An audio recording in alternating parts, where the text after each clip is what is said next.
Welcome. In this lesson, we'll go over how to use PHP to accomplish conditional logic, creating a form with PHP, getting data from that form with get and post, creating and using arrays, and using for each to process arrays, as well as things that are similar to arrays, like return database information. First, conditional logic. We're going to talk about four primary things: if else, and while. If checks if a particular condition is true. That is, it checks a particular variable and says if that variable is what I expect it to be, or meets the condition that I set, then I'll let this pass and execute my code. The most common operators are equals, non-equals, exactly equals, and then you have greater than and greater than or equal to. It also has the ability to check if something exists, so if it's there at all. Next is if else. These are always paired with an if, and it creates a subsequent check on the condition if the if was not true. So it tries the if, and if the if fails, it proceeds to the if else. Finally, we have else. It is also always paired with an if, and it comes after all the other if else's. If all the checks fails, both the ifs and the if else's if they exist, then it will execute the else. The while continues a contained process as long as a particular condition remains true. So once it's true, it gets in until it changes. And it uses the same operators that if uses. Here we have the project we made in our last video. So we're going to use it to learn about ifs. First, we'll set another variable. We'll call it check, since we're going to be checking it.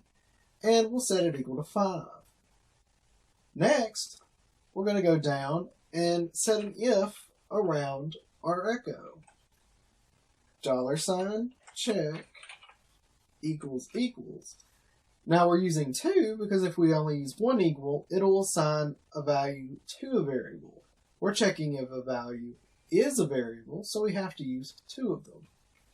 And we'll set it to 4 just so that we can see it fail and know that it's working. Next, we'll open our brackets and we'll put a closing bracket after the echo. That means the echo will only execute if this is true and it's not. So let's see if it removes our creativeonlineschool.com sentence. Yep, it sure did. Next, we can go and see it reappear if we set it equal to 5.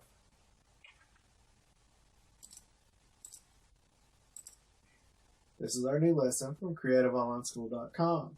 It's back. So, what if we want to do more than one check? Well, we can then use an else if. So you come down here and say else if check. We'll say greater than or equal to, just to make it a little different.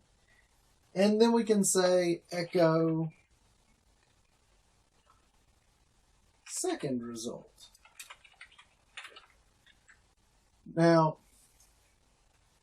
what do you think we're going to get? It's the same. That's because the else if only fires if the if fails. And this one didn't fail. It was true. It is equal to 5, so it never got to the else if. But what if we changed it from 5 to 6? When we launch it this time, we see the second result. That's how ifs and else ifs work. Next, we're going to say else and open it again, and this time we'll echo third creativeonlineschool.com.